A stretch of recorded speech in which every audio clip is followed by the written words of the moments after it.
അതിപരിശുദ്ധനാമം വാഴ്ത്തപ്പെടുമാറാകട്ടെ. നമുക്കൊരുമിച്ച് ഈ രാത്രിയിലും കർത്താവിൻ്റെ തിരുവചനം ധ്യാനിപ്പാൻ പതിവ് പോലെ നമ്മുടെ ബൈബിൾ ക്ലാസ്സിന് വേണ്ടി കൂടി വരുവാൻ ദൈവം ഇടയാക്കിയതോർത്ത് ദൈവത്തെ സ്തുതിക്കുന്നു. കടന്നു വന്ന നിങ്ങളെ എല്ലാവരെയും കർത്താവിൻ്റെ നാമത്തിൽ സ്വാഗതം ചെയ്യുന്നു. പത്രോസിൻ്റെ രണ്ടാമത്തെ ലേഖനമാണല്ലോ കഴിഞ്ഞ ആഴ്ചയിൽ നമ്മൾക്ക് ചിന്തിപ്പാനായിട്ട് ആരംഭിപ്പാൻ ഇടയായി തീർന്നത്. അതിൻ്റെ 1 മുതലുള്ള ആ വാക്യങ്ങളുടെ വെളിച്ചത്തിൽ ചില കാര്യങ്ങൾ നമുക്ക് കാണുവാൻ മനസ്സിലാക്കുവാനായി കഴിഞ്ഞു. പൊതുവായിട്ടും ആ ലേഖനത്തെ സംബന്ധിച്ചും ചില കാര്യങ്ങൾ ആ 1-ാം വാക്യത്തിൽ നിന്ന് അതിൻ്റെ പ്രാരംഭ ഭാഗത്തു നിന്ന് ചിന്തിപ്പാൻ ഇടയായി തീർന്നു. യേശു ക്രിസ്തുവിൻ്റെ ദാസനും അപ്പോസ്തലനുമാകുന്ന ശിമോൻ പത്രോസ് നമ്മുടെ ദൈവത്തിൻ്റെയും രക്ഷിതാവുമായ യേശു ക്രിസ്തുവിൻ്റെയും നീതിയാൽ ഞങ്ങൾക്ക് ലഭിച്ചതുപോലെ അതേ വിലയേറിയ വിശ്വാസം ലഭിച്ചവർക്ക് എഴുതുന്നത്. പത്രോസിൻ്റെ 2-ാം ലേഖനത്തിൻ്റെ ആമുഖമായ വാക്യങ്ങളാണ് നമ്മൾ വായിക്കുന്നത്. ആ 2 വാക്യങ്ങൾ അതിൻ്റെ ഇൻട്രൊഡക്ഷൻ അല്ലെങ്കിൽ ഒരു ലേഖനത്തിൻ്റെ സല്യൂട്ടേഷൻ, കറസ്പോണ്ടൻസ് ലാംഗ്വേജിൽ പറഞ്ഞാൽ സല്യൂട്ടേഷൻ, പഴയ കാലത്തുള്ളതാകുന്ന അതേ രീതിയാണ് പത്രോസിൻ്റെ ഈ ലേഖനത്തിൽ നമ്മൾ കാണുന്നത്. ആദ്യമായിട്ട് ആ ലേഖനം എഴുതുന്ന വ്യക്തിയെക്കുറിച്ച് പരിചയപ്പെടുത്തുന്നു. അതിനെക്കുറിച്ച് നമ്മൾ ചിന്തിച്ചു. അപ്പോസ്തലനാകുന്ന പത്രോസ്, നമ്മൾ അതിനെക്കുറിച്ച് അല്പം ചില ചിന്തകൾ നമ്മൾ കാണുകയുണ്ടായി.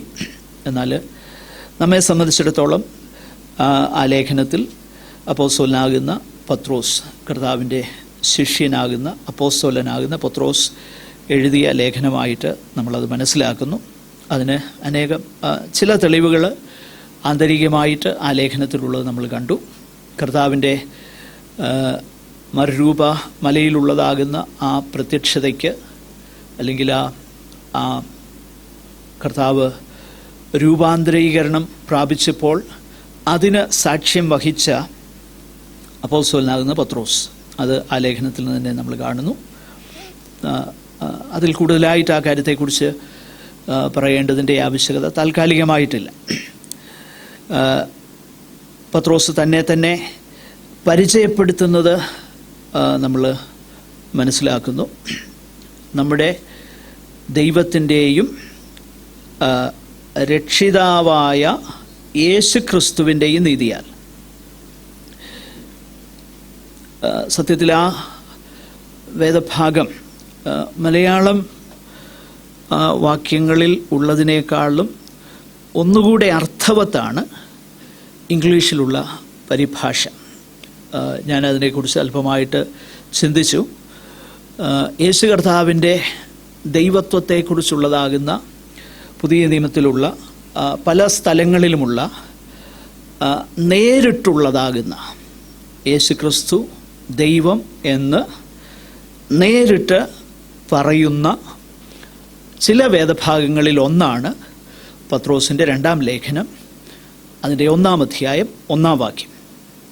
നമ്മുടെ മലയാളം വേദപുസ്തകത്തിൽ അല്പമൊരു മറ്റൊരു ചിന്തയിലേക്ക് വരുവാൻ സാധ്യത ഉള്ള ഒരു പ്രയോഗമാണ്, ഒരു സെൻറ്റൻസ് കൺസ്ട്രക്ഷനാണ് നമ്മളവിടെ കാണുന്നത്. നമ്മുടെ ദൈവത്തിൻ്റെയും രക്ഷിതാവായ യേശു ക്രിസ്തുവിൻ്റെയും നീതിയാൽ. അപ്പോൾ അവിടെ നമുക്ക് ലഭിക്കുന്ന ഇംപ്രഷൻ പിതാവായ ദൈവവും അവിടുത്തെ പുത്രനായ യേശു ക്രിസ്തുവും. അങ്ങനെ അതിനെ വ്യാഖ്യാനിക്കുന്നതിൽ തെറ്റില്ല. എങ്കിലും അതിനെക്കുറിച്ച് ചിന്തിക്കുകയും ധ്യാനിക്കുകയും ആ വിഷയത്തെക്കുറിച്ച് പഠിക്കുകയും ചെയ്തപ്പോൾ വളരെയധികം വിശ്വസനീയമാകുന്ന നിലയിൽ അതിനെക്കുറിച്ച് ആധികാരികമായിട്ട് പറയുന്ന അനേക വേദ പഠിതാക്കളുടെ അഭിപ്രായത്തിൽ അത് ഒന്നുകൂടെ കൃത്യമായിട്ട് അതിനെ ഇൻ്റർപ്രറ്റ് ചെയ്താൽ നമ്മുടെ ദൈവത്തിൻ്റെയും അല്ലെങ്കിൽ നമ്മുടെ ദൈവവും രക്ഷിതാവുമായ യേശു ക്രിസ്തുവിൻ്റെയും. എനിക്ക് തോന്നുന്നത് ന്യൂ ഇൻ്റർനാഷണൽ വേർഷൻ ആ ഒരു അല്പം കൂടെ കൃത്യമായ പരിഭാഷയാണ് നടത്തിയിരിക്കുന്നതെന്നാണ് എൻ്റെ ചിന്ത. മോനെ ആ വാക്യം ഒന്ന് വായിക്കാമോ?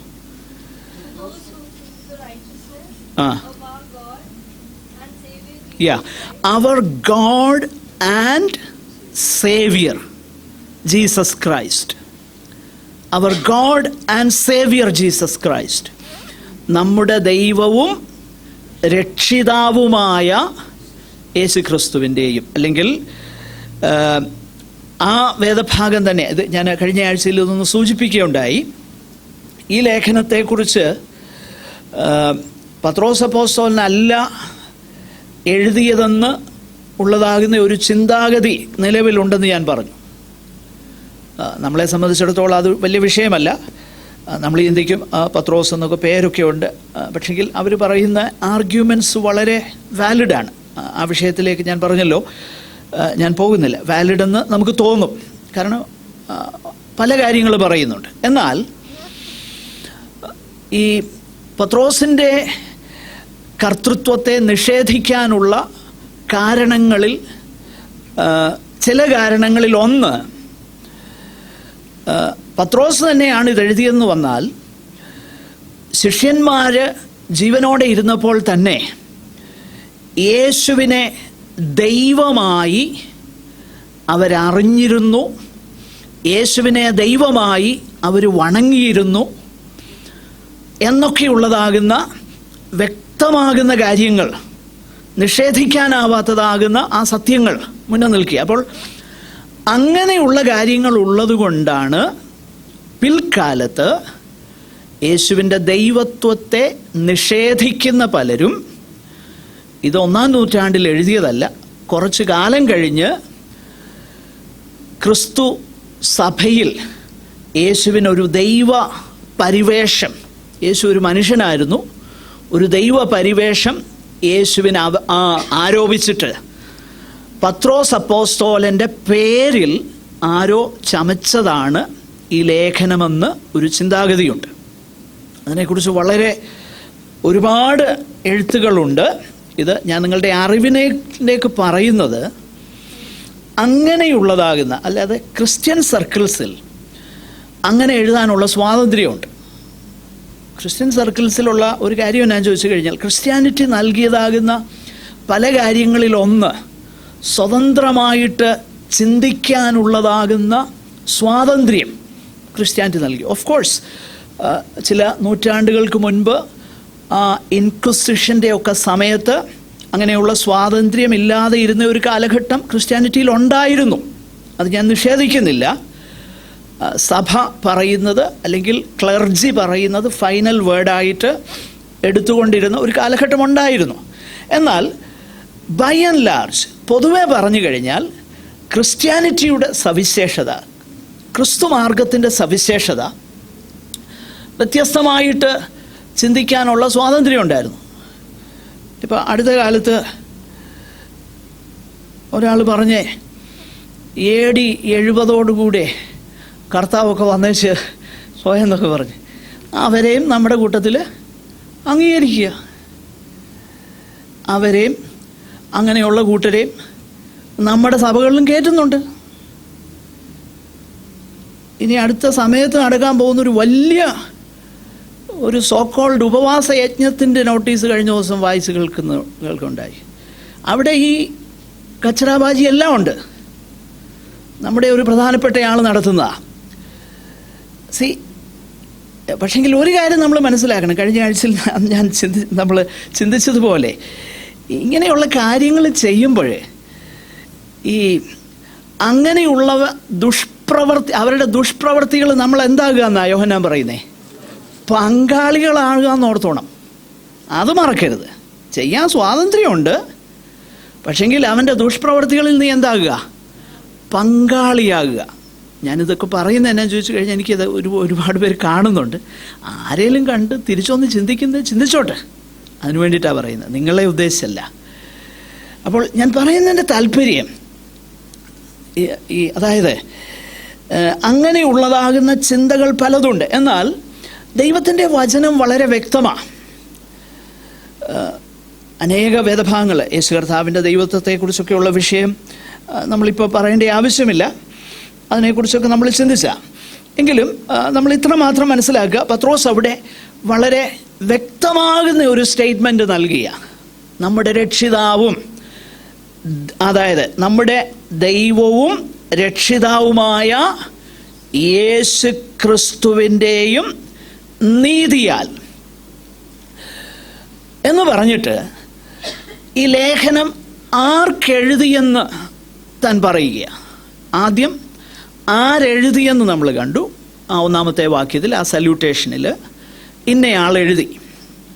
അപ്പോസ്തലനാകുന്ന യേശു ക്രിസ്തുവിൻ്റെ ദാസനും, ആ ദാസൻ എന്നൊക്കെയുള്ളതാകുന്ന പ്രയോഗത്തിൻ്റെ അർത്ഥം എന്തെന്നുള്ളത് നമ്മൾ കണ്ടു. അതേസമയം അപ്പോസ്തലൻ, ഞാൻ കർത്താവിനാൽ അയക്കപ്പെട്ടവനാണ്.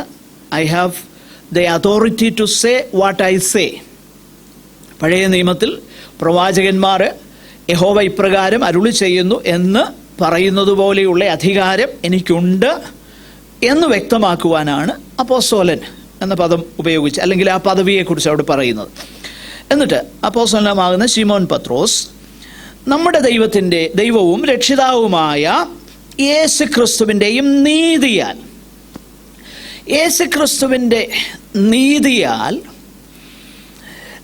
ഞങ്ങൾക്ക് ലഭിച്ചതുപോലെ അതേ വിലയേറിയ വിശ്വാസം ലഭിച്ചവർക്ക് എഴുതുന്നത്. ഒന്നാമത്തെ ലേഖനത്തിൽ നമ്മൾ ആർക്കെഴുതിയെന്നുള്ളത് അപ്പോസ്തലൻ അവിടെ പറയുന്നുണ്ട്. ആസിയയിലുള്ളതാകുന്ന ചില സ്ഥലങ്ങളുടെ അല്ലെങ്കിൽ ജിയോഗ്രാഫിക്കൽ ലൊക്കേഷൻസ് നമ്മൾ അവിടെ കാണുന്നുണ്ട്. എന്നാൽ ഇവിടെ അങ്ങനെ കാണുന്നില്ല. അതിൻ്റെ കാരണം എന്തെന്ന് നമ്മൾ അറിയുന്നില്ല. പക്ഷെങ്കിൽ ഒരു കാര്യം പറയുകയാണ്, അപ്പോസ്തലനാകുന്ന ശിമോൻ പത്രോസിന് ലഭിച്ച അതുപോലെ വിലയുള്ള വിശ്വാസം ലഭിച്ചവർക്ക് എഴുതുന്നത്. നമ്മളൊരു കാര്യം മനസ്സിലാക്കണം, പല സന്ദർഭങ്ങളിലും ഈ നമുക്ക് ലഭിച്ച വിശ്വാസം, ഇവിടെ വിശ്വാസം എന്ന പദം, വിശ്വാസം എന്നുള്ള പദത്തിന് പ്രധാനമായിട്ട് രണ്ട് അർത്ഥമാണ് വേദപുസ്തകം നൽകുന്നത്.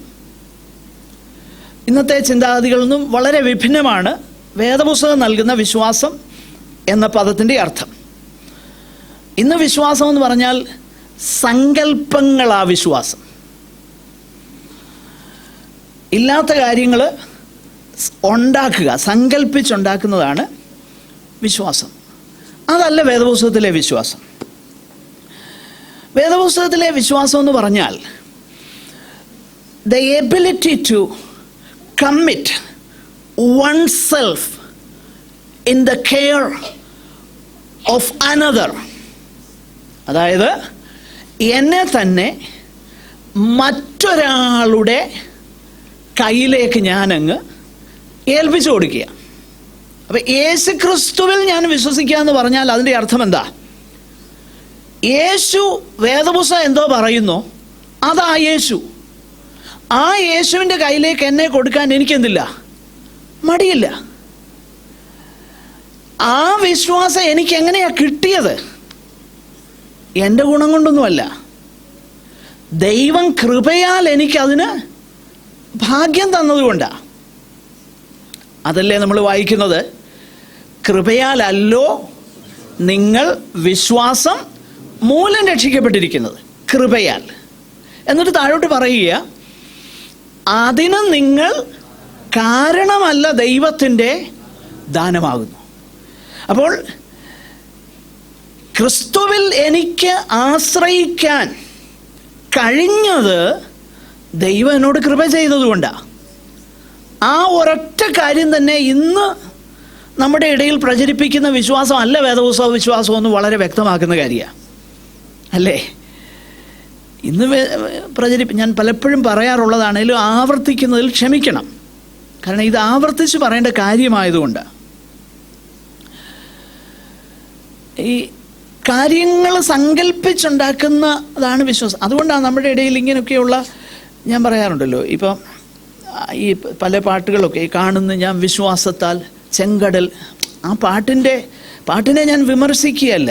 എന്ന് പറഞ്ഞു കഴിഞ്ഞാൽ വിശ്വാസം എന്ന് പറഞ്ഞു കഴിഞ്ഞാൽ ചെങ്കടൽ രണ്ടാകുന്ന ഞങ്ങൾ, പക്ഷേ വേദപുസ്തകം പഠിച്ചു കഴിഞ്ഞാൽ അങ്ങനെ അല്ല നമ്മൾ കാണുന്നത്. അവർ ചെങ്കടൽ രണ്ടാകുമെന്ന് കണ്ടുകൊണ്ടാണോ അവിടെ നിന്നത്? അല്ല. ആരവരെ അവിടെ കൊണ്ടുവന്നോ ആ കർത്താവിൽ അവരെന്ത് ചെയ്യുക? ആശ്രയിക്കുകയാണ് ചെയ്തത്. ചെങ്കടൽ രണ്ടായതെന്നുള്ളത് പിന്നത്തെ കാര്യമാണ്. അതാണ് 11-ാം അധ്യായം നമ്മൾ വായിച്ചു നോക്കിക്കഴിഞ്ഞാൽ ആ കാര്യം താഴോട്ട് വായിക്കാം. അപ്പോൾ വിശ്വാസമെന്നുള്ളത് വേദപുസ്തക പ്രകാരം ആ ഒരർത്ഥത്തിലാണ് പ്രധാനമായിട്ട് നമ്മൾ കാണുന്നത്. ദൈവത്തിൽ അതായത് ക്രിസ്തു, യേശു വേദപുസ്തകം പറയുന്നയാളാണോ? യേശു ദൈവമാണോ? എന്നാൽ യേശു പറയുന്നത് സത്യമാണ്. എന്നെ ആ യേശുവിൻ്റെ കയ്യിലേക്ക് കൊടുക്കാൻ എനിക്ക് എത്രത്തോളം കഴിയുമോ അതാണ് എൻ്റെ വിശ്വാസം. എന്ന് പറഞ്ഞാൽ I trust in the person of Jesus Christ. അതാ പൗലോസ് പറയുന്നത്, ഞാൻ ആരെ വിശ്വസിച്ചിരിക്കുന്നു എന്നറിയുന്നു. അപ്പം ട്രസ്റ്റ്വർത്തിയാണ് കർത്താവ്. ആ കർത്താവിനെ ഞാൻ ആശ്രയിക്കുക. അതാണ് വേദപുസ്തകം പുതിയ നിയമം നൽകുന്ന വിശ്വാസത്തിൻ്റെ ഒരു വിശദീകരണം. എന്നാൽ മറ്റൊരു വിശദീകരണം അല്ലെങ്കിൽ മറ്റൊരർത്ഥം കൂടെയുണ്ട് വിശ്വാസത്തിന്. ആ വിശ്വാസമെന്നുള്ളത് യൂദായുടെ ലേഖനത്തിൽ നമ്മൾ കാണുന്നുണ്ട്, മറ്റു പലയിടത്തും കാണുന്നുണ്ട്. പൗലോസും അത് തന്നെ പറയുന്നുണ്ട്. യൂദായുടെ ലേഖനം നമ്മൾ ശ്രദ്ധിച്ചു നോക്കിക്കഴിഞ്ഞാൽ, യൂദായുടെ ലേഖനം അതിൻ്റെ 3-ാം വാക്യം ഒന്ന് വായിച്ചേ.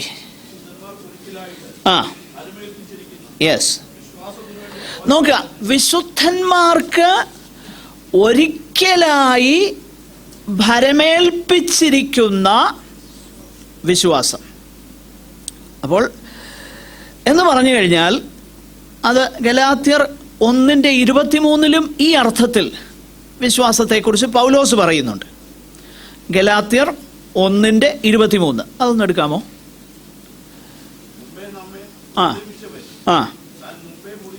നോക്കുക, മുമ്പേ നമ്മെ ഉപദ്രവിച്ചവൻ, പൗലോസ് തന്നെ കുറിച്ച് തന്നെ മറ്റുള്ളവർ പറഞ്ഞ കാര്യം പറയുക. അവിടെ മുമ്പേ നമ്മെ ഉപദ്രവിച്ചവൻ താൻ മുൻപേ മുടിച്ച വിശ്വാസത്തെ എന്ന് പറഞ്ഞു കഴിഞ്ഞാൽ ഏത് വിശ്വാസ പ്രമാണങ്ങൾക്കെതിരെ താൻ പോരാടിയോ അതിനെക്കുറിച്ച് അവിടെ പൗലോസ് പറയുന്നത്. താൻ മുൻപേ മുടിച്ച വിശ്വാസത്തെ, ആ വിശ്വാസം എന്ന് പറഞ്ഞു കഴിഞ്ഞാൽ അടിസ്ഥാനപരമായി യേശു കർത്താവിനെ കുറിച്ചുള്ള അല്ലെ ക്രിസ്തുവിനെ കുറിച്ചുള്ള ഉപദേശ രൂപം, അങ്ങനെ ആ പദം റോമാലേഖനത്തിലുണ്ട്. ക്രിസ്തുവിനെ കുറിച്ചുള്ള ഉപദേശ രൂപം എന്ന് പറഞ്ഞാൽ വേദപുസ്തകം എന്താണ് യേശു കർത്താവിനെ കുറിച്ചും രക്ഷയെക്കുറിച്ചും അതിനോടനുബന്ധമാകുന്ന കാര്യങ്ങളെക്കുറിച്ചും പഠിപ്പിക്കുന്നത്. ആ കാര്യത്തിന് വിശ്വാസം എന്ന് പുതിയ നിയമം വിളിക്കുന്നുണ്ട്. അപ്പം മറന്നു പോകരുത്, ഈ രണ്ട് പ്രധാനപ്പെട്ട അർത്ഥങ്ങളിലാണ് വിശ്വാസം എന്ന പദം പുതിയ നിയമത്തിൽ ഉപയോഗിച്ചിരിക്കുന്നത്. ഞാനിത് ഷോർട്ടായിട്ട് അങ്ങ് പറഞ്ഞു പോയെന്നേ ഉള്ളൂ. നമുക്ക് മുൻപോട്ട് പോകാം. ഇവിടെ പത്രോസ് പറയുകയാണ്, ആ വിശ്വാസമാണ് ആർക്ക് കിട്ടിയേക്കുന്നത്? നമുക്കും കിട്ടിയേക്കുന്നത്. അല്ലെങ്കിൽ ആർക്ക് ഈ ലേഖനം എഴുതിയോ അവർക്ക് ലഭിച്ചിരിക്കുന്നത് ഏത് വിശ്വാസമാണ്?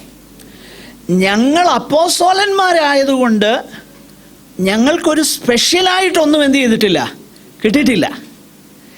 ഞങ്ങൾക്ക് ലഭിച്ച അതേ വിലയേറിയ വിശ്വാസം എന്ന് പറഞ്ഞു കഴിഞ്ഞാൽ, ഞങ്ങൾ എങ്ങനെ യേശു കർത്താവിനെ അറിഞ്ഞുവോ അതുപോലെ തന്നെയാണ് നിങ്ങളും എന്ത് ചെയ്യുന്നത്, യേശു കർത്താവിനെ അറിയുന്നത്. പ്രിയപ്പെട്ടവരെ, അത് നമ്മൾ ഒരിക്കലും മറന്നു പോകരുത്.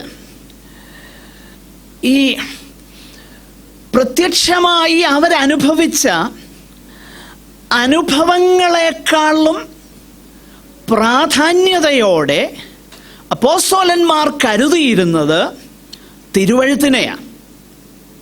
ഉദാഹരണത്തിന് നമ്മൾ ഈ ലേഖനം തന്നെ ഒന്ന് ശ്രദ്ധിച്ചേ. അതിൻ്റെ 1-ാമത്തെ അധ്യായം നമ്മൾ വായിച്ചു നോക്കിക്കഴിഞ്ഞാൽ അതിൻ്റെ 16 മുതലുള്ള വാക്യങ്ങളിൽ താൻ പറയുന്നത്, ഞങ്ങൾ നമ്മുടെ കർത്താവായ യേശുക്രിസ്തുവിൻ്റെ ശക്തിയും പ്രത്യക്ഷതയും നിങ്ങളോട് അറിയിച്ചത് നിർമ്മിത കഥകളെ പ്രമാണിച്ചിട്ടല്ല, അവിടുത്തെ മഹിമ കണ്ട സാക്ഷികളായിട്ടത്രേ തീർന്നിട്ടത്രേ.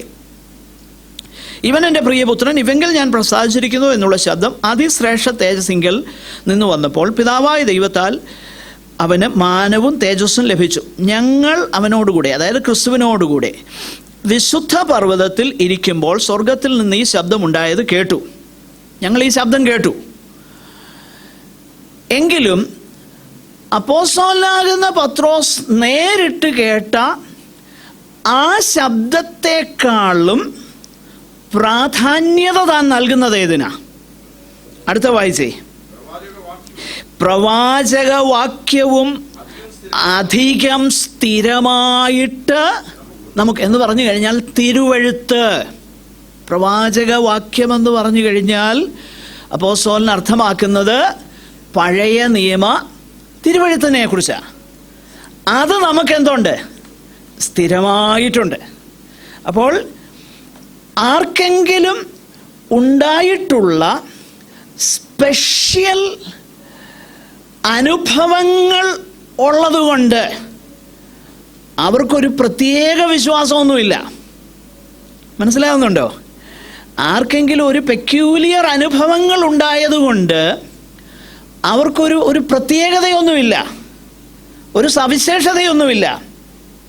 പക്ഷെങ്കിൽ അപ്പോസ്തലനായ പത്രോസ് പറയുന്നത് ഇങ്ങനെയാണ്, ഞങ്ങൾക്ക് ലഭിച്ചതുപോലെ അതേ വിലയേറിയ വിശ്വാസം ആർക്ക് ലഭിച്ചു? നിങ്ങൾക്കും ലഭിച്ചു. പ്രിയപ്പെട്ടവരെ, 1-ാം നൂറ്റാണ്ടിൽ ജീവിച്ചിരുന്ന ദൈവമക്കളും ഒരുപക്ഷെ യേശുവിനെ നേരിട്ട് കണ്ടവർക്കും നമുക്കും തമ്മിൽ കർത്താവിനെ വിശ്വസിക്കുക, അല്ലെ ക്രിസ്തീയ ജീവിതത്തോടുള്ള ബന്ധത്തിൽ അവർക്ക് പ്രത്യേകിച്ച് അഡ്വാൻറ്റേജ് ഒന്നുമില്ല നമുക്കിപ്പോൾ ഉള്ളതിനേക്കാൾ. ഇൻഫാക്റ്റ് നമുക്ക് കൂടുതൽ അഡ്വാൻറ്റേജ് ഉണ്ട്, നമുക്ക് അവരെക്കാൾ അഡ്വാൻറ്റേജ് ഉള്ളത്. കാരണം അവരെ അന്ന് ജീവിച്ചിരുന്ന കാലഘട്ടത്തിൽ നമുക്കിന്നുള്ളതുപോലെ യഥേഷ്ടം തിരുവഴുത്തൊക്കെ കയ്യിൽ പഠിച്ച് നമുക്ക് വായിക്കാനും പഠിക്കാനും ഒക്കെ ഉള്ളതാകുന്ന അവസരങ്ങൾ അവർക്ക് ഇല്ലായിരുന്നു. വളരെ പ്രയാസകരമാകുന്ന അനുഭവത്തിൽ കൂടെ അവർ കടന്നുപോയി. ഇന്നും അങ്ങനെ അനേക ഇടങ്ങളിൽ ദൈവമക്കൾ കടന്നു പോകുന്നുണ്ട്. അത് നമ്മൾ മറന്നു പോകരുത്. ചൈനയിലും മറ്റും വേദപുസ്തകം പലയിടങ്ങളിലും ലഭിക്കുന്നില്ല. ആ കാര്യം ഒരിക്കലും മറന്നു പോകരുത്. പക്ഷേ ഒരു കാര്യം നമ്മൾ മനസ്സിലാക്കണം, ദൈവത്തിൻ്റെ ആ വലിയ നീതിയാൽ ദൈവം ആർക്കും ഒരു ഫേവറും കാണിച്ചിട്ടില്ല. 1-ാം നൂറ്റാണ്ടിൽ ജീവിച്ചിരുന്നവർക്കും ഇന്നും ക്രിസ്തീയ ജീവിതം നയിക്കാനുള്ള സകല പ്രൊവിഷൻസും അന്നത്തേതുപോലെ ഇന്നും തന്നിട്ടുണ്ട്. അപ്പോഴന്ന് ക്രിസ്തീയ ജീവിതം നയിക്കാൻ അവർക്ക് കഴിഞ്ഞെങ്കിൽ ഇന്ന് നമുക്കതിനൊരു എക്സ്ക്യൂസ് ഇല്ല എന്ന കാര്യം നമ്മൾ തിരിച്ചറിയണം. കർത്താവിൻ്റെ കാലത്ത് ജീവിച്ചിരുന്ന, അല്ലെ 1-ാം നൂറ്റാണ്ടിൽ ജീവിച്ചിരുന്ന കർത്താവിൻ്റെ മഹിമ കണ്ട സാക്ഷികളായിരുന്ന അപ്പോസ്തലന്മാർക്ക് ലഭിച്ച അതേ വിലയേറിയ വിശ്വാസം ലഭിച്ചവർക്ക് എഴുതുന്നത്. അപ്പോൾ ഈ ലേഖനം പൊതുവെ ഈ ജനറൽ ലെറ്റേഴ്സ് എന്ന് പഠന സഹായത്തിനായി പറയാറുണ്ട്. പൊതുലേഖനങ്ങളെന്ന് പറയുന്നതിൻ്റെ കാരണം ഒരു പ്രത്യേക ഗ്രൂപ്പിന് അത് അഡ്രസ്സ് ചെയ്തിട്ടില്ല എന്നതിനാലാണ്. എഫേസ്യ ലേഖനം ഒരു പൊതുലേഖനമായിട്ട് പറയുന്നില്ല. കാരണം അത് എഫെസോസിൽ ഉള്ളവർക്ക് എഴുതുന്നത് എന്ന് പറയുന്നത് കൊണ്ട്. എങ്കിലും അതെല്ലായിടത്തുമുള്ള എല്ലാ ദൈവമക്കൾക്കും അത് ബാധകമാണ്, അത് നമുക്കറിയാം.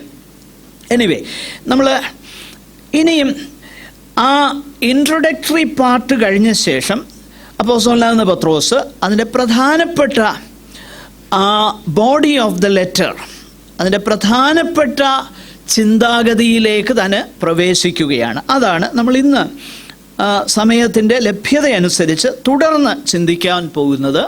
ആ 3-4 വാക്യങ്ങളാണ്. ആ 3-4 വാക്യങ്ങൾ നമുക്കൊന്ന് വായിക്കുകയും അത് നമുക്ക് തുടർന്ന് ചിന്തിക്കുകയും ചെയ്യാം. ദയവായിട്ട് ആർക്കെങ്കിലും ശബ്ദമുയർത്തി ആ വേദഭാഗം ഒന്ന് വായിക്കാം.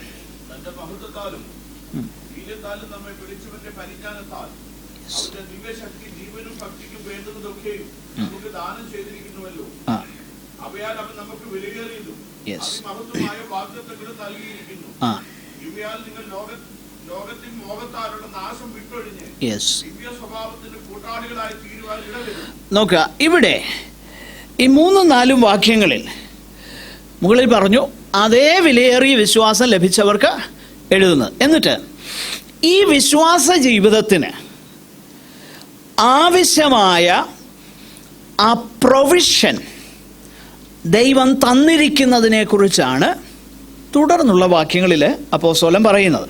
ക്രിസ്തീയ ജീവിതത്തിന് അവൈലബിളായിട്ടുള്ള ആ പ്രൊവിഷൻ എന്താ? ആ കാര്യം ഇവിടെ താൻ പറയുകയാണ്. ആ പ്രൊവിഷൻ അതിൻ്റെ അടിസ്ഥാനപരമായിട്ട് വേരൂന്നിയിരിക്കുന്നത് യേശുക്രിസ്തുവിൻ്റെ ആ പരിജ്ഞാനത്താൽ, ദൈവത്തിൻ്റെയും നമ്മുടെ കർത്താവായ യേശുവിൻ്റെയും പരിജ്ഞാനത്താൽ.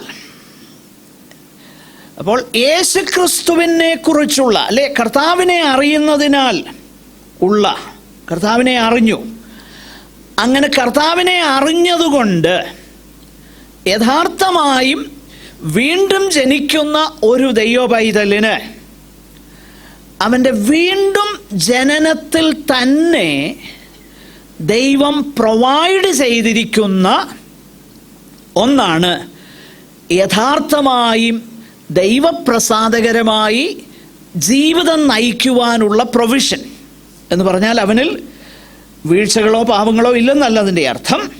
അതുണ്ട്, എങ്കിലും അവൻ്റെ ജീവിതം ആത്മീകമായിട്ട് അവൻ പ്രോഗ്രസ് ചെയ്യുവാൻ, കർത്താവിൻ്റെ ഇഷ്ടത്തിന് അനുസൃതമായി തീരുവാൻ ഉള്ളതാകുന്ന ആ പ്രൊവിഷൻ ദൈവം തന്നിരിക്കുന്നു. അപ്പോൾ ക്രിസ്തീയ ജീവിതത്തിൽ ആ ടോട്ടൽ സഫിഷ്യൻസി, ക്രിസ്തീയ ജീവിതത്തിന് ആ ടോട്ടൽ സഫിഷ്യൻസി തന്നേക്കുക. അവിടെ പറയുന്ന വാക്കുകൾ ശ്രദ്ധിക്കണം. ജീവനും ഭക്തിക്കും വേണ്ടതൊക്കെയും. 2 വാക്കുകൾ ചേർത്ത് ഒരാശയമാണ് പത്രോസ് പറയുവാനായിട്ട് ആഗ്രഹിക്കുന്നത്. അപ്പോൾ ക്രിസ്തീയ ജീവിതത്തിന്, അല്ലെങ്കിൽ ഒരു ഭക്തിയുള്ള ജീവിതത്തിന്, ജീവനും ഭക്തിക്കും വേണ്ടതൊക്കെയും, അല്ലെ ഭക്തിയുള്ള ജീവിതത്തിന്, ഒരു ഗോഡ്ലി ലൈഫിന് വേണ്ട പ്രൊവിഷൻസ് എല്ലാം എവിടെ തന്നിട്ടുണ്ട്? ആ ജീവനിൽ തന്നിരിക്കുകയാണ്.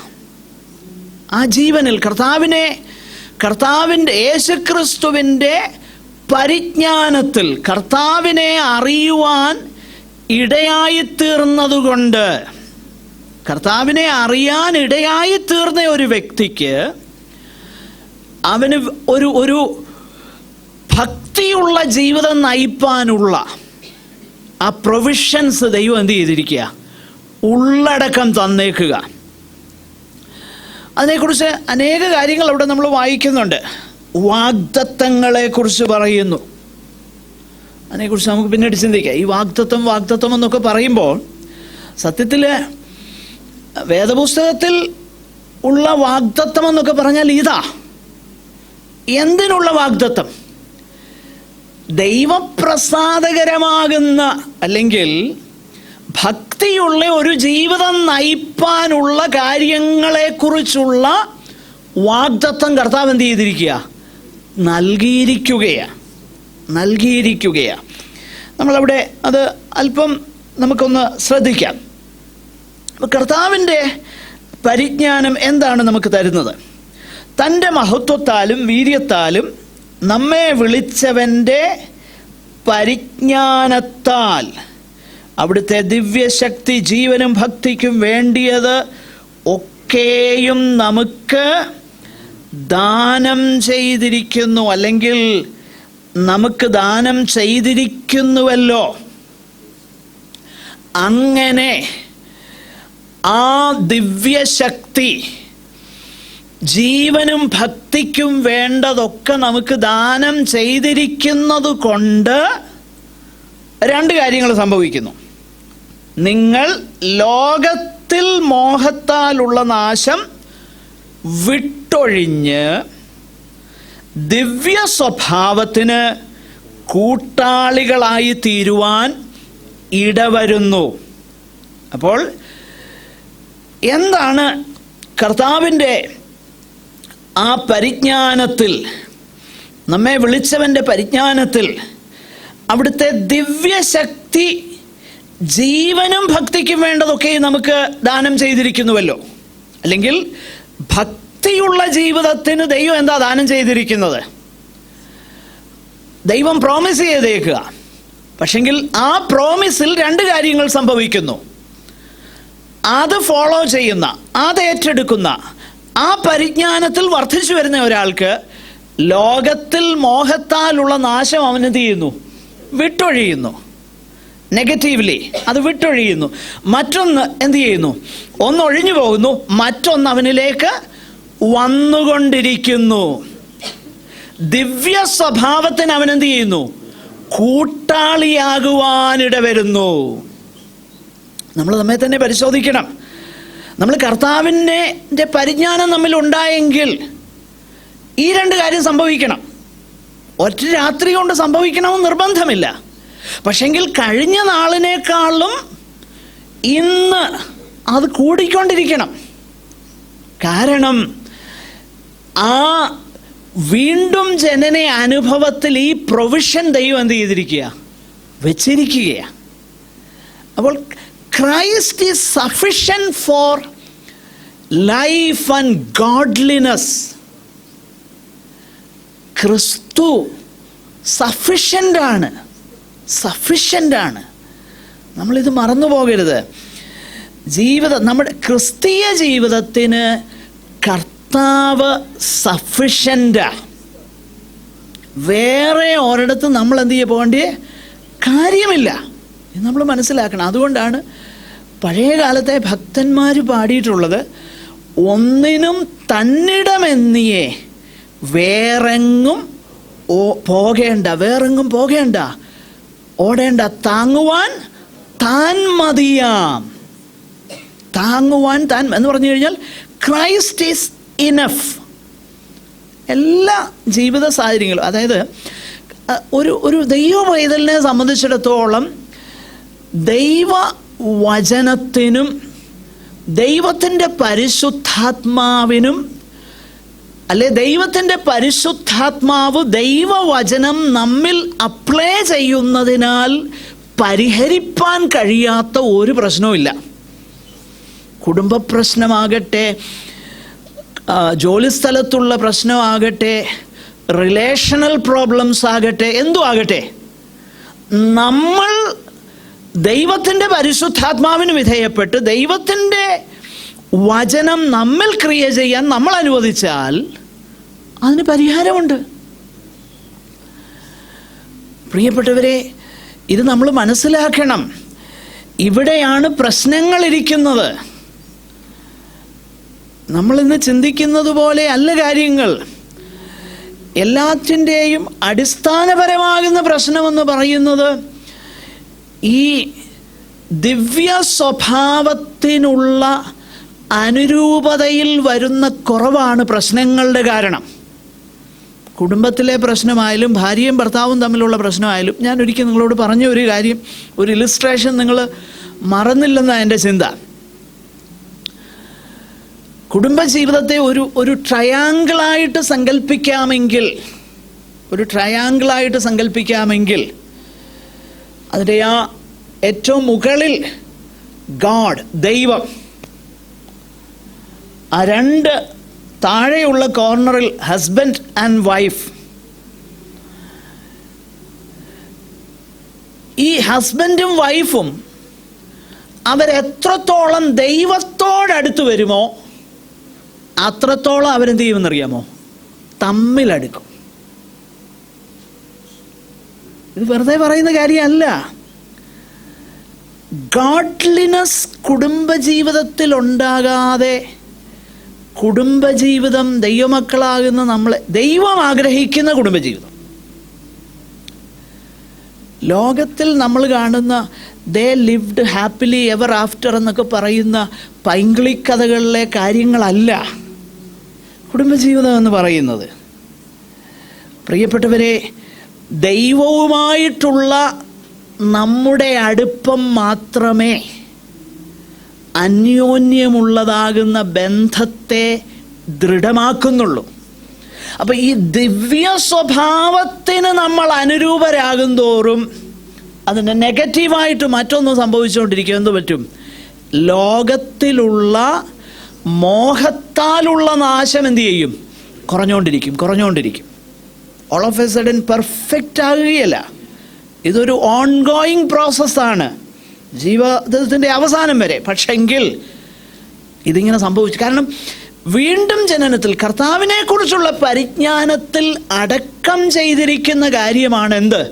ദിവ്യ സ്വഭാവത്തിന് കൂട്ടാളികളാകുക എന്നുള്ളത്. അപ്പോൾ രണ്ട് കാര്യങ്ങൾ ഇവിടെ നമ്മൾ വായിക്കുകയാണ്.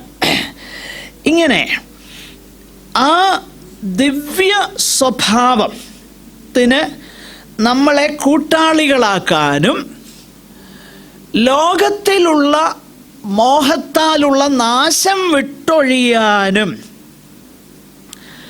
വേണ്ടിയത് ഒക്കെയും നമുക്ക് എന്ത് ചെയ്തിരിക്കുന്നു? ദാനം ചെയ്തിരിക്കുന്നു. അതായത് അവിടെ അത് എംഫസിസ് ചെയ്തേക്കുന്ന ഒരു കാര്യമാണ്, ഉറപ്പിച്ച് പറഞ്ഞേക്കുന്ന ഒരു കാര്യം. Everything we need for life and godliness, everything. Life and godliness അല്ലെങ്കിൽ ഗോഡ്ലി ലൈഫ്, ഭക്തിയുള്ള ജീവിതത്തിന് വേണ്ട ഒക്കെയും ദാനം ചെയ്തിരിക്കുകയാണ്.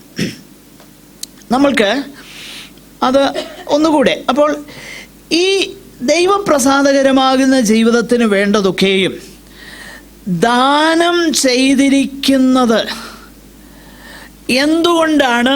Y it is possible? എന്തുകൊണ്ടത് പോസിബിളാണ്? അതിൻ്റെ കാരണം നമ്മൾ അവിടെ വായിക്കുന്നത് എന്താ? ഇതിൻ്റെ സോഴ്സ് എന്ന് പറയുന്നത് അവിടുത്തെ ദിവ്യ ശക്തിയാണ്. ദിവ്യശക്തിയാണ്. His divine power. നമ്മളവിടെ വായിക്കുന്നത് എന്താണ്? അവിടുത്തെ മഹത്വത്താലും വീര്യത്താലും നമ്മെ വിളിച്ചവൻ്റെ പരിജ്ഞാനത്താൽ അവിടുത്തെ ദിവ്യശക്തി. നമുക്ക് കർത്താവിനെ നമ്മൾ അറിയാനിടയായി തീർന്നു ദൈവത്തിൻ്റെ കരുണയാൽ. അതേ വിലയേറിയ വിശ്വാസം നമുക്ക് ലഭിച്ചു. അപ്പോസ്തലൻ പറയുകയാണ്, ഞങ്ങൾക്ക് ലഭിച്ച അതേ വിലയേറിയ വിശ്വാസം നിങ്ങൾക്ക് ലഭിച്ചു. ഈ കാര്യത്തിൽ ഞങ്ങളും നിങ്ങളുമായിട്ട് എന്തില്ല? ഒരു വ്യത്യാസവും ഇല്ല. അപ്പോസ്തലനാകുന്ന പത്രോസെന്നോ പൗലോസെന്നോ അല്ലെ അങ്ങനെയുള്ള ഒരു ഭക്തനും നാമുമായിട്ട് വ്യത്യാസമില്ല. കാരണം അവർക്ക് ലഭിച്ച അതേ വിലയേറിയ വിശ്വാസം നമുക്ക് ലഭിച്ചു. എന്നിട്ട് നമ്മെ വിളിച്ചവൻ്റെ പരിജ്ഞാനത്താൽ ആ കർത്താവിനെ പൗലോസ് അറിഞ്ഞു, നമ്മളും അറിയുന്നതിനാൽ അവിടുത്തെ ദിവ്യശക്തി ജീവനും ഭക്തിക്കും വേണ്ടതെല്ലാം നമുക്ക് എന്ത് ചെയ്യുക? ദാനം ചെയ്തിരിക്കുന്നുവല്ലോ. ഈ കർത്താവിൻ്റെ ദിവ്യശക്തിയെ അല്ലെങ്കിൽ ദൈവത്തിൻ്റെ ആ വലിയ ശക്തിയെക്കുറിച്ച് തിരിച്ചറിയുവാൻ ദൈവത്തിൻ്റെ ആത്മാവ് നമ്മെക്കുറിച്ച് ആഗ്രഹിക്കുന്നത് പല ഇടങ്ങളിലും വേദപുസ്തകം നമ്മളെ പഠിപ്പിക്കുന്നുണ്ട്. അപ്പോസ്തലനായ പൗലോസ് എഫെസോസിലുള്ള വിശുദ്ധന്മാർക്ക് എഴുതുമ്പോൾ അതിങ്ങനെയാണ് പറയുന്നത്. അവിടുത്തെ 1-ാം അധ്യായം അതിൻ്റെ 18 മുതലുള്ള വാക്യങ്ങൾ, അവിടുത്തെ വിളിയാലുള്ള ആശ ഇന്നതെന്നും വിശുദ്ധന്മാരിൽ അവിടുത്തെ അവകാശത്തിൻ്റെ മഹിമാധനം ഇന്നതെന്നും വിശ്വസിക്കുന്ന നമുക്ക് വേണ്ടി വ്യാപരിക്കുന്ന അവിടുത്തെ ശക്തിയുടെ അളവറ്റ വലിപ്പം ഇന്നതെന്നും നിങ്ങൾ അറിയണം.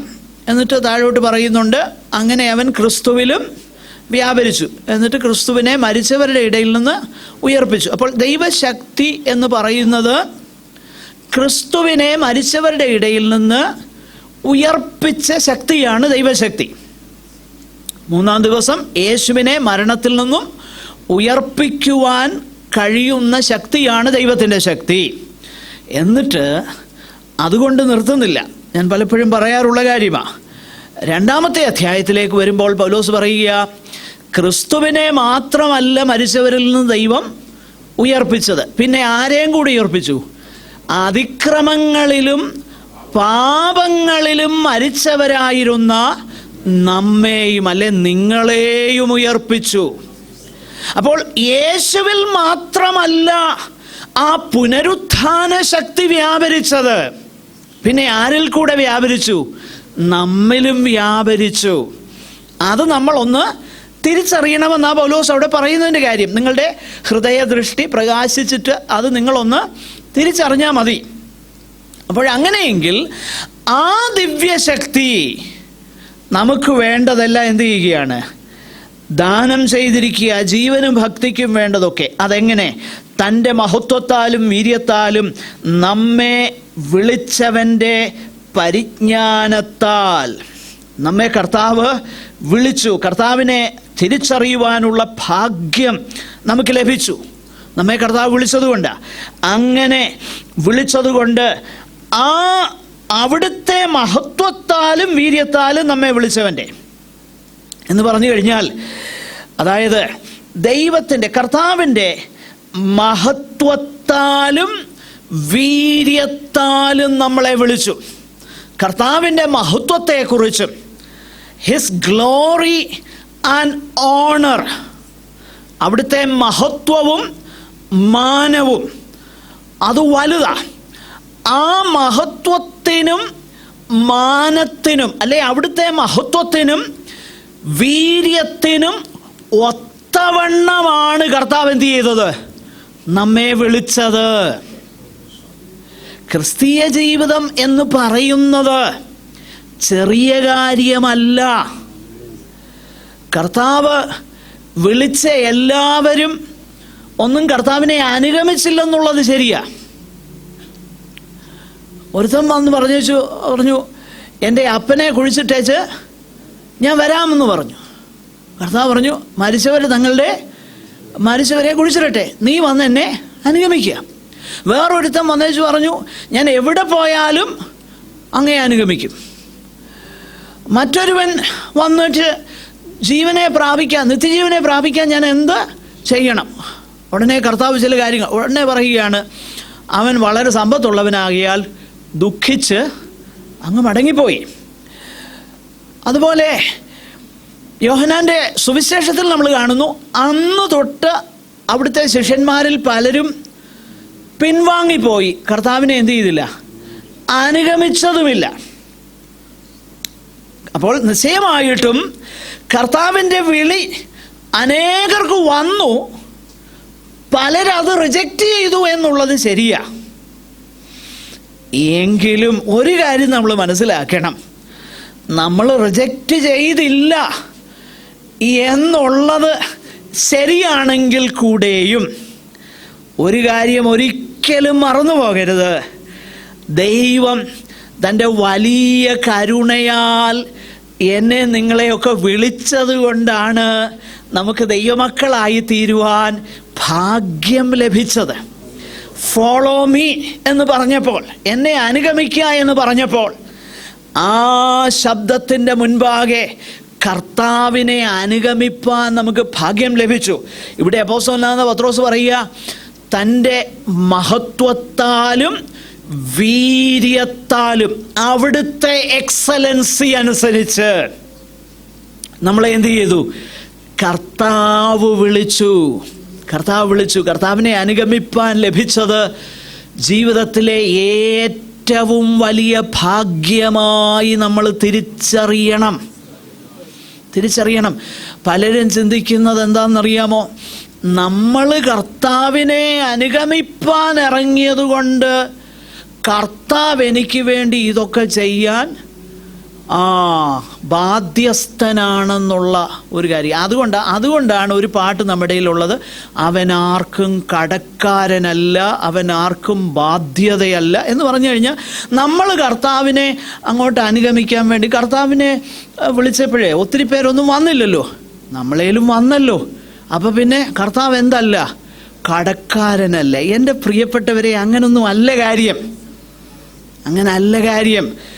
കർത്താവ് നമ്മെ അവിടുത്തെ മഹാകരുണയാൽ, അവിടുത്തെ എക്സലൻസി നിമിത്തം, അവിടുത്തെ വീര്യത്താലും മഹത്വത്താലും നമ്മെ വിളിച്ചെന്നുള്ളത് തിരിച്ചറിയണം. അവിടുത്തെ വീര്യത്താലും മഹത്വത്താലും അവിടുത്തെ വീര്യവും മഹത്വവും നമ്മളൊന്ന് ചിന്തിച്ചാൽ, ആ ദൈവം നമ്മളെ വിളിക്കാൻ നമുക്ക് എന്താ യോഗ്യത? വല്ല യോഗ്യതയുണ്ടോ? നമ്മുടെ കുടുംബ മഹിമയോ നമ്മുടെ കുടുംബ പശ്ചാത്തലമോ നമ്മുടേതാകുന്ന യാതൊന്നും അവിടെ ക്ലെയിം ചെയ്യാൻ പറ്റുകയില്ല. നമ്മൾ വലിയ കുടുംബത്തിൽ നിന്ന് വന്നതാണോ? ഇതൊന്നും ദൈവ സംവിധാനത്തിൽ എന്ത് ചെയ്യില്ല, വില പോകുകയില്ല.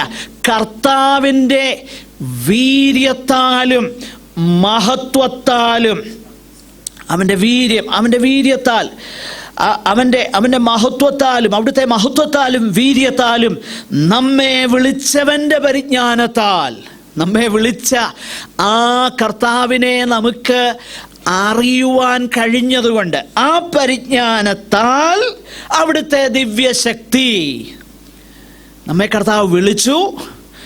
അത് അവിടുത്തെ വീര്യത്താലും മഹത്വത്താലുമാണ്. ആ കർത്താവിനെ അറിയുന്നതിനാൽ അവിടുത്തെ ദിവ്യശക്തി തുടർന്നുള്ളതിന് നമുക്ക് എന്ത് ചെയ്തേക്കുക? പ്രൊവിഷൻ ഒരുക്കിയിരിക്കുകയാണ്. വിളിച്ചിട്ട് വെറുതെ വിട്ടേച്ചു പോകുകയല്ല കർത്താവ് ചെയ്തത്. വിളിച്ചിട്ട് അവസാനം വരെ കൊണ്ടു ചെന്നെത്തിക്കാനുള്ള പ്രൊവിഷനൂടെ ഒരുക്കിയിട്ടാണ് കർത്താവ് നമ്മളെ വിളിച്ചത്. ഇത് മറന്നു പോകരുത്. വിളിച്ചവനാകുന്ന ദൈവം വിശ്വസ്തനാണ്. എന്തിന് വേണ്ടി വിളിച്ചു? അപ്പോൾ രണ്ട് കാര്യങ്ങൾ അവിടെ നമ്മൾ മനസ്സിലാക്കണം. ഒന്ന്, കർത്താവിൻ്റെ ഗോൾ. മറ്റൊരിടത്ത് നമ്മൾ എഫേസ്യ ലേഖനം 1-ാം അധ്യായത്തിൽ കർത്താവ് വിളിച്ചത് അവിടുത്തെ മഹത്വത്തിൻ്റെ പുകഴ്ചയ്ക്ക് വേണ്ടിയിട്ടാണ് നമ്മളെ വിളിച്ചതെന്ന് വായിക്കുന്നുണ്ട്. എന്നാൽ ഇവിടെ നമ്മൾ വായിക്കുന്നത് അവിടുത്തെ വീര്യത്താലും മഹത്വത്താലും നമ്മളെ വിളിച്ചു. ഇത് കർത്താവിൻ്റെ കരുണയാണ്. കർത്താവ് ഇനിഷ്യേറ്റ് ചെയ്തതുകൊണ്ടാണ് നമ്മൾ എന്തായി തീർന്നത്? ദൈവമക്കളായി തീർന്നത്. അങ്ങനെ അവയാൽ അവിടുന്ന് നമുക്ക് വിലയേറിയതും അതിമഹത്തതുമായ വാഗ്ദത്തങ്ങളും നൽകിയിരിക്കുന്നു. എന്താണ് വാഗ്ദത്തങ്ങൾ? വിലയേറിയതും അതിമഹത്വമായ വാഗ്ദത്തങ്ങളും നൽകിയിരിക്കുന്നു. Great, very great promises. Very great promises. ആ പ്രോമിസ് എന്താണ്? വിലയേറിയ വാഗ്ദാനമാണ്. ഈ വാഗ്ദാനത്തെ വിശേഷിപ്പിക്കാനായിട്ട് പത്രോസ് ഉപയോഗിക്കുന്ന ആ സൂപ്പർലേറ്റീവായിട്ടുള്ള പദപ്രയോഗങ്ങൾ നമ്മൾ മനസ്സിലാക്കണം. വെരി ഗ്രേറ്റ്, അതിമഹത്താകുന്ന വാഗ്ദത്തമാണ്. അത് വിലയേറിയ വാഗ്ദത്തമാണ്.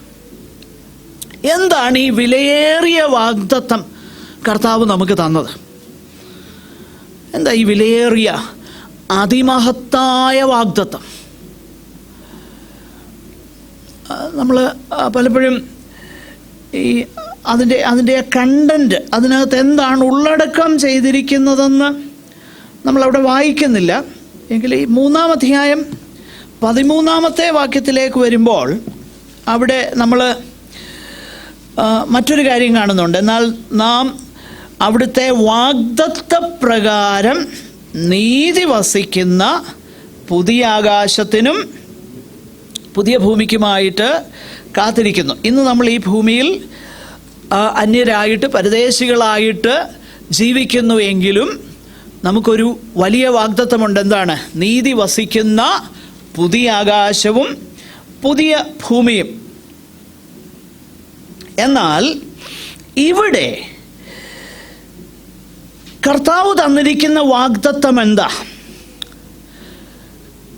ഇവിടെ കർത്താവ് തന്നിരിക്കുന്ന വാഗ്ദത്തം ഇനി വരാൻ പോകുന്ന കാര്യത്തെക്കുറിച്ചുള്ള കാര്യമല്ല പറഞ്ഞേക്കുന്നത്. എന്ന് പറഞ്ഞാൽ ഇനി കുറേ കാലം കഴിഞ്ഞിട്ട് നമുക്ക് ചില കാര്യങ്ങൾ ദൈവം ചെയ്യും എന്നുള്ളതല്ല. പലപ്പോഴും നമ്മൾ നമ്മുടെ സർക്കിൾസിലൊക്കെ ഇത്രാം മാസം ഇത്രാം തീയതിയെ അതൊരു വാഗ്ദത്തം, അങ്ങനെയുള്ള കാര്യമൊന്നുമല്ല. ഇവിടെ കർത്താവ് തന്നിരിക്കുന്ന വാഗ്ദത്തം എന്താ? കർത്താവ് തന്നിരിക്കുന്ന വാഗ്ദത്തം മറ്റൊന്നുമല്ല, അവിടുത്തെ ദിവ്യ സ്വഭാവത്തിന് നമ്മളെ എന്ത് ചെയ്യുമെന്ന്? കൂട്ടാളികളാക്കുമെന്ന വാഗ്ദത്തം. അതിനേക്കാളും വലിയ വാഗ്ദത്തം വല്ലതും നമുക്ക് കർത്താവ് തരാനുണ്ടോ? ഉണ്ടോ? കർത്താവിൻ്റെ ദിവ്യ സ്വഭാവത്തോട് നമ്മളെ പാർട്ടിസിപ്പേറ്റ് ചെയ്യിക്കും എന്നുള്ളതിനേക്കാളും വലിയ വാഗ്ദത്തം വല്ലോ ഈ ഭൂമിയിൽ ഉണ്ടോ? ഇല്ല. എന്നാലും നമുക്ക് കുറേ ചെറിയ വാഗ്ദത്തമൊക്കെ വേണ്ടേ എന്നൊക്കെ നമ്മൾ ചിന്തിക്കാറുണ്ട്. പ്രിയപ്പെട്ടവരെ, അതൊന്നും it is nowhere in the picture. അങ്ങനൊരു വാഗ്ദത്തവും കർത്താവ് ഇന്ന് വരെ തന്നിട്ടില്ല. ഇത്രയും തന്നിട്ടുണ്ട്: ഉണ്മാനും ഉടുക്കാനും ഉണ്ടെങ്കിൽ മതിയെന്ന് വെപ്പീൻ എന്ന് പറഞ്ഞിട്ടുണ്ട്. അങ്ങനെയെങ്കിൽ ഇന്നെനിക്ക് ഉണ്ണാനുമുണ്ട് ഉടുക്കാനുമുണ്ട്, ബാക്കിയെല്ലാം സർപ്ലസായിട്ടും കൂടെ തന്നേക്കുക. പിന്നെന്തിനാ അതിൻ്റെ പുറകെ പോകുന്നത്? ഇല്ലേ? ഈ ആത്മീക ജീവിതത്തെ അതിനുള്ള ഒരു മാർഗമാക്കേണ്ട കാര്യമുണ്ടോ? കാരണം പറഞ്ഞതിനേക്കാളും കൂടുതൽ ഇപ്പം തന്നേക്കുകയാണ്. അതാണ് മത്തായി സുവിശേഷത്തിൽ നമ്മൾ വായിക്കുന്നത്. ഇതൊക്കെയും ജാതികൾ അവരുടെ സീക്കിങ് എന്ന് പറഞ്ഞാൽ മെയിൻ അജണ്ട എന്ന് പറയുന്നത് അതാ. എന്നാൽ നിങ്ങൾ എന്ത് ചെയ്യണം? മുന്നമേ അവിടുത്തെ രാജ്യവും നീതിയും അന്വേഷിപ്പീൻ എന്ന് പറഞ്ഞാൽ നമ്മളത് മനസ്സിലാക്കിയേക്കുന്നതും വേറൊരർത്ഥത്തിലാണ്. മുന്നമേ അവിടുത്തെ ആദ്യം നമ്മൾ രക്ഷിക്കപ്പെട്ടു എന്നൊക്കെ ഏറ്റു പറഞ്ഞു കഴിഞ്ഞാൽ പിന്നെ എല്ലാം എന്ത് ചെയ്യും? എല്ലാം തരുമെന്ന്. പക്ഷേ ആ രാജ്യവും നീതിയും എന്താണെന്ന് മത്തായി സുവിശേഷം 5-6 അധ്യായങ്ങൾ ചൊവ്വെ മനസ്സിരുത്തി വായിച്ചാൽ ഒരു വ്യാഖ്യാനവും ഇല്ലാതെ മനസ്സിലാകും.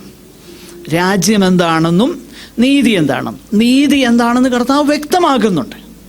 നിങ്ങളുടെ നീതി പരീശന്മാരുടെ നീതിയെ കവിയുന്നില്ല എങ്കിൽ പരീശന്മാരുടെ നീതി എന്താണെന്ന് അവിടെ നമുക്കറിയാം. പരീശന്മാരുടെ നീതി അക്കമിട്ട് പറയുന്ന ചില കാര്യങ്ങളാണ്. എന്നാൽ അതിനെ കവിയണം എന്നാ കർത്താവ് പറഞ്ഞത്. അപ്പോൾ ആ നീതി എങ്ങനെയാ നമ്മിൽ വരുന്നതെന്ന് കർത്താവ് പറയുന്നുണ്ട്. കർത്താവിൻ്റെ രാജ്യം നമ്മിൽ വരുന്നതിനാലാ. When Christ is my lord, Christ righteousness becomes my righteousness and I seek his rule and his righteousness. കർത്താവ് എന്നിൽ വാഴാനും കർത്താവിൻ്റെ നീതി അത് ഞാൻ അന്വേഷിക്കുമ്പോൾ പ്രോമിസ് തന്നിട്ടുണ്ട്, ഇതൊക്കെ നിങ്ങൾക്ക് ലഭിക്കും. അപ്പോഴത് വാഗ്ദാനം ചെയ്തിട്ടില്ലേ? പിന്നെ അതിൻ്റെ പുറകെ പോകുന്ന ഒന്നാകരുത് ക്രിസ്തീയ ജീവിതം. അതിൻ്റെ പുറകെ പോകുന്ന ഒന്നാകരുത്. ഇവിടെ വിലയേറിയതും അതിമഹത്വ മഹത്വമാകുന്ന വാഗ്ദത്തങ്ങൾ, വിലയേറിയ വാഗ്ദത്തം, അതിമഹത്തായ വാഗ്ദത്തം. പത്രോസ് പറയുക, അങ്ങനെ ഒരു വാഗ്ദത്തം എന്ന് പറയുന്നത് മറ്റൊന്നുമല്ല, ദിവ്യ സ്വഭാവത്തിന് കൂട്ടാളികളാകാൻ ഇടവരുന്നതാണ് ആ വിലയേറിയ വാഗ്ദത്തം. അത് നമ്മിൽ സംഭവിക്കുന്നത് എങ്ങനെയാണ്? പ്രിയപ്പെട്ടവരെ, ഇത് വളരെ പ്രാധാന്യമുള്ള കാര്യമാണ്. ഇത് വലിയ വാഗ്ദത്തമാണ്. ഇത് വലിയ വാഗ്ദത്തമാണ്. ഇത് വലിയ വിലയുള്ള വാഗ്ദത്തമാണ്. ആ വിലയുള്ളതാകുന്ന ആ വാഗ്ദത്തം നമ്മിൽ എങ്ങനെയാ? ലോകത്തിലുള്ള മോഹത്താലുള്ള നാശം നമ്മൾ വിട്ടൊഴിയും എന്ന് പറഞ്ഞാൽ, ലോകത്തിൽ ഇതിന്, കർത്താവിൻ്റെ ദിവ്യ സ്വഭാവത്തിന് കൂട്ടാളികളാകുന്നതിന് നമ്മെ തടയുന്ന എന്തും, അത് ലോകത്തിലുള്ള മോഹം, അതിനകത്തുള്ള ആ നാശം, അതെന്ത് ചെയ്യുക?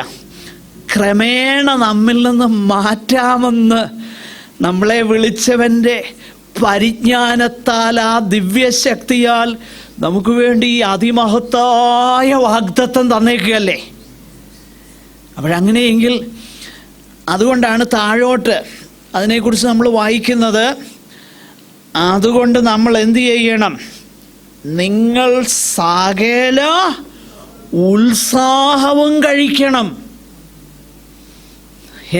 എന്തുകൊണ്ടാ? ഈ വിലയേറിയ വാഗ്ദത്തം നമുക്ക് ഉള്ളതുകൊണ്ട്. അതുകൊണ്ട് നമ്മൾ എന്ത് ചെയ്യണം? ഉത്സാഹം കഴിക്കണം. നമ്മൾ സകല ഉത്സാഹവും കഴിച്ചില്ലെങ്കിൽ നമുക്കത് കഴിയത്തില്ല. ഇപ്പം ഉദാഹരണത്തിന് വേദപുസ്തകം ക്രമമായി വായിക്കുന്ന ഒരു കാര്യം തന്നെ നമ്മളെടുക്കുക. അതിന് എഫേർട്ട് ആവശ്യമാണ്, ഉത്സാഹം ആവശ്യമാണ്. വർത്തായിട്ടുള്ള ഏത് കാര്യവും ചെയ്യാൻ എഫേർട്ട് ആവശ്യമാണ്. നമുക്ക് ഇമ്പോർട്ടൻ്റ് എന്ന് നമുക്ക് തോന്നുന്ന ഏത് കാര്യത്തിനും നമ്മൾ സൂക്ഷ്മതയുള്ളവരായിരിക്കും, ഇല്ലേ? ഞാൻ പലപ്പോഴും പറയാറുണ്ട്, നമുക്ക് ഇമ്പോർട്ടൻ്റ് എന്ന് തോന്നുന്ന ഏത് കാര്യത്തിനും നമ്മൾ സൂക്ഷ്മതയുള്ളവരാണ്. ഉദാഹരണത്തിന് ഇപ്പോൾ ഈ ഓൺലൈൻ ട്രാൻസാക്ഷനൊക്കെ ഉണ്ടല്ലോ, ഓൺലൈനിൽ കൂടെ ഒരുപാട് കാര്യങ്ങൾ പർച്ചേസ് എന്ത് വേണം ചെയ്യാം. പക്ഷേങ്കിൽ അതിനകത്ത് അബദ്ധങ്ങൾ ഒത്തിരി പറ്റാനും സാധ്യതയുണ്ട്. അതുകൊണ്ട് നമ്മൾ സാധാരണ എന്താ ചെയ്യുന്നത്? എക്സ്ട്രാ കെയർ എടുക്കും, കൂടുതൽ സൂക്ഷ്മത. അവസാനം സബ്മിറ്റ് ബട്ടൺ ഞെക്കുന്നതിന് മുമ്പേ ഒന്നുകൂടെ ഒന്ന് നോക്കൂ, ഈ കൊടുത്തേക്കുന്ന ഇൻഫർമേഷനൊക്കെ കറക്റ്റാണോ? അല്ലെങ്കിൽ 5000 ട്രാൻസ്ഫർ ചെയ്യേണ്ടടുത്ത് ചിലപ്പോൾ ഒന്ന് പറ്റുമോ, 50,000 പോവും. അത് പൊള്ളുന്ന കാര്യമാണ്. അതുകൊണ്ട് നമ്മൾ എന്ത് ചെയ്യും? സൂക്ഷ്മതയുള്ളവരാകും. നമ്മൾ സകല വി വിൽ ബി ഡിലിജൻറ്റ്. അതാ ഡിലിജൻ്റ് എന്ന വാക്ക് അവിടെ ഉപയോഗിച്ചേക്കുന്നത്, ഡിലിജൻറ്റ്. അപ്പോൾ സൂക്ഷ്മതയുള്ളവരാകും, ഡിലിജൻസ് ഉള്ളവരാകും. ഇവിടെ പത്രോസ് പറയുന്ന കാര്യം ഇത്രയേ ഉള്ളൂ. ഇങ്ങനെ വിലയേറിയ വാഗ്ദത്തം ആ കർത്താവ് നമുക്ക് തന്നെങ്കിൽ നമ്മൾ എന്ത് ചെയ്യും? സൂക്ഷ്മതയുള്ളവരാകും. അതിനെക്കുറിച്ച് നമ്മൾ പിന്നീട് ചിന്തിക്കും. എങ്കിലും ഇത് നമ്മൾ മനസ്സിലാക്കണം, ആ ലോകത്തിലുള്ള മോഹത്താലുള്ള നാശം വിട്ടൊഴിഞ്ഞിട്ട് ക്രമേണയായിട്ട് നമ്മൾ എന്ത് ചെയ്യും? ഓൺ ഗോയിങ് പ്രോസസ്സാണത്. തീർച്ചയായിട്ടും അതൊരു ഓൺ ഗോയിങ് പ്രോസസ്സാണ്, നമ്മുടെ ജീവിതകാലം മുഴുവനുള്ളതാണ്. എന്നാൽ ആ ഓൺ ഗോയിങ് പ്രോസസ്സിൽ നമ്മളെ സഹായിപ്പാൻ നമുക്ക് എന്തുണ്ട്? അവിടുത്തെ ദിവ്യശക്തി നമുക്ക് ഇതെല്ലാം തന്നേക്കുകയാണ്, അല്ലേ? അവിടുത്തെ ദിവ്യശക്തി നമുക്ക് പ്രദാനം ചെയ്തിട്ടാണ് ഈ ഒരു ക്രമാനുഗതമാകുന്ന ആ പ്രക്രിയയിൽ നമ്മെ സഹായിപ്പാനായിട്ട് ദൈവത്തിൻ്റെ ദിവ്യശക്തി നമ്മോട് കൂടെയുണ്ട്. അത് കർത്താവിൻ്റെ പരിജ്ഞാനത്താലാണ്. അതുകൊണ്ടാണ് ഒരു പക്ഷേ പൗലോസ് ഇങ്ങനെ പറഞ്ഞത്, because of the excellency of the knowledge of Christ Jesus. Yesu ക്രിസ്തുവിനെ കുറിച്ചുള്ള പരിജ്ഞാനത്തിൻ്റെ ശ്രേഷ്ഠത നിമിത്തം എനിക്ക് ലാഭമായിട്ടിരുന്നതൊക്കെ ഞാൻ എന്ത് ചെയ്യുക, ഇപ്പം ഛേദമെന്നെണ്ണുകയാണ്. ഇത് കർത്താവുമായിട്ടുള്ള ബന്ധത്തിലേക്ക് വരുന്ന, വ്യക്തിപരമാകുന്ന ആ റിലേഷൻഷിപ്പിലേക്ക് വരുമ്പോൾ ഇത് നമ്മുടെ അനുഭവമായി തീരാൻ ഇടയായിത്തീരും. ദൈവം അതിന് നമുക്ക് സഹായിക്കട്ടെ. കർത്താവിൻ്റെ ദിവ്യ സ്വഭാവത്തോട് കൂട്ടാളികളായിത്തീരുന്ന വിലയേറിയ വാഗ്ദത്തം നമുക്ക് തന്നേക്കാം. അത് ഈ ഭൂമിയിലാണ് തുടങ്ങുന്നത്. അതെവിടുന്ന? കർത്താവിൻ്റെ ആ പരിജ്ഞാനത്തിൽ അതേ വിലയേറിയ വിശ്വാസം അപ്പോസ്തലന്മാർക്ക് ലഭിച്ച അതേ വിശ്വാസം ദൈവം എനിക്കും നിങ്ങൾക്കും തന്നു. ആ പ്രോസസ്സിൽ കൂടെ നമ്മൾ കടന്നു പോകുകയാണ്. എന്നാൽ ഒരു ദിവസം നമ്മൾ എന്തു ചെയ്യും? നാം ആ കർത്താവിനെ താനിരിക്കുന്നത് പോലെ കാണുന്നതാകയാൽ കർത്താവിനോട് നമ്മൾ എന്താകും? സദൃശ്യന്മാരാകും. അതുമാത്രമല്ല, റോമാലേഖനത്തിൽ നമ്മൾ വായിക്കുന്നു, അവിടുത്തെ അനേകം പുത്രന്മാർ, അനേകം സഹോദരന്മാരിൽ ആദ്യജാതനാകേണ്ടതിന് അവിടുത്തെ പുത്രൻ്റെ സ്വരൂപത്തോട് അനുരൂപരായി തീരാൻ നമ്മളെ എന്ത് ചെയ്തിരിക്കുക? മുൻനിയമിച്ചിരിക്കുക. ഇതാണ് ക്രിസ്തീയ ജീവിതം എന്ന് പറയുന്നത്. പ്രിയപ്പെട്ടവരെ, ക്രിസ്തീയ ജീവിതം ഇതാ. ക്രിസ്തീയ ജീവിതത്തിൻ്റെ ആകെ തുകയെന്ന് പറയുന്നത് ഇതാ. ഇതിൽ കുറഞ്ഞ ഒന്നല്ല. നമ്മൾ സാധാരണ കരുതുന്നത് പോലെ രക്ഷിക്കപ്പെട്ട് കഴിഞ്ഞാൽ കാര്യങ്ങളെല്ലാം ശരിയായിട്ട് ഈ ഭൂമിയിൽ വേണ്ടതും വേണ്ടതിൻ്റെ അപ്പുറവും കണ്ടമാനം അങ്ങ് അനുഗ്രഹിച്ചേച്ച് ഒടുവിൽ സ്വർഗവും തരും. എന്തോ നല്ലൊരു പാക്കേജാണ്. ഇതാണ് ക്രിസ്തീയ ജീവിതത്തെക്കുറിച്ച് നമ്മൾ കരുതുന്നത്. അങ്ങനെയല്ല. വിലയേറിയതും അതിമഹത്താകുന്ന വാഗ്ദത്തങ്ങൾ ഇവിടെ നമുക്ക് തന്നേക്കുക. എന്തിന്? നമ്മെ വിളിച്ചവൻ്റെ പരിജ്ഞാനത്താൽ അവിടുത്തെ ദിവ്യശക്തി ജീവനും ഭക്തിക്കും വേണ്ടതൊക്കെ ദാനം ചെയ്തു. എന്താണ്? ആ ദിവ്യ സ്വഭാവത്തോട് കൂട്ടാളികളാകാൻ വേണ്ടിയിട്ട് അതിനെക്കുറിച്ചുള്ളതാകുന്ന ഒരു കാഴ്ചപ്പാട് നമുക്ക് ദൈവം നൽകട്ടെ. നമ്മുടെ ഹൃദയത്തിൻ്റെ ദൃഷ്ടിയെ കർത്താവ് പ്രകാശിപ്പിക്കട്ടെ. നമുക്ക് നമ്മെ തന്നെ ഒന്ന് ശോധന ചെയ്യാം. എത്രത്തോളം ആ ദിവ്യ സ്വഭാവത്തിന് കൂട്ടാളികളാകുവാൻ നമ്മുടെ ജീവിതത്തിൽ കഴിഞ്ഞിട്ടുണ്ട്. കർത്താവെ, ലോകത്തിലുള്ള മോഹം എന്നിൽ പല സന്ദർഭത്തിൽ വന്നിട്ടുണ്ട്. അത് നാശം വിതയ്ക്കുന്നതാണെന്ന് തിരിച്ചറിയുവാൻ ഉള്ള കൃപ എനിക്ക് തരണമേ. അങ്ങയിൽ കൂടുതലായി ചാരുവാൻ, ആശ്രയിപ്പാൻ, വീഴാതെ വണ്ണം ഞങ്ങളെ സൂക്ഷിച്ച് അവിടുത്തെ മഹിമാസന്നിധാനത്തിൽ കളങ്കമില്ലാത്തവരായി ആനന്ദത്തോടെ നിർത്തുവാൻ കഴിവുള്ളവൻ്റെ പാദപീഠത്തിൽ അടിയങ്ങളെ തന്നെ സമർപ്പിപ്പാൻ അടിയങ്ങൾക്ക് കൃപ തരണമേ. നമുക്ക് അതിനായി ആഗ്രഹിക്കാം. ദൈവം ഈ വചനങ്ങളാൽ അനുഗ്രഹിക്കട്ടെ. കർത്താവിൻ്റെ ഭൃത്യൻ കെ എം തോമസ് മുൻപോട്ട് വന്ന് പ്രാർത്ഥിച്ച്